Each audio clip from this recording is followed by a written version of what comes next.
புல்லாங்குழல் நமக்கு கற்றுக் கொடுக்குற வாழ்க்கை பாடம் என்ன அப்படின்னா, ஈழத்து கவிஞர் காசி ஆனந்தனோட ஒரு கதை அங்கு பார்க்கலாம். ஒரு காட்டில் ஒரு மூங்கில் இருந்திருக்கு. அதை கத்தியால் வெட்டியிருக்காங்க. அப்புறம் நெருப்பால் சுட்டு ஓட்டை போட்டிருக்காங்க. ஏன்னா அப்போ தான் அது புல்லாங்குழலாக மாறும். அப்போ புல்லாங்குழல் ரொம்ப அழுதுருக்கு. ஐயோ எனக்கு ரொம்ப வலிக்குது அப்படின்னு சொல்லிட்டு. அப்போ காற்று ஆறுதல் சொல்லியிருக்கு, கொஞ்சம் பொறுமையாயிரு அப்படின்னு சொல்லிட்டு. அது பொறுமையாக இருந்ததுனால அது புல்லாங்குழல் ஆயிருக்கு.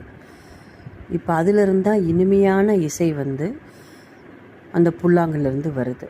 ஸோ இதில் நம்ம என்ன கற்றுக்குறோம் அப்படின்னா, புண்பட்டவனே பண்பட்டவன் அப்படின்னு ஆகலாம். வாழ்க்கையில் நிறைய வழிகளை தாங்குறவங்க தான் வரலாறாக வாழ்ந்துக்கிட்டு இருக்காங்க அப்படின்றது தான் நாம் இதுக்குள்ளே கற்றுக்கிற பாடம்.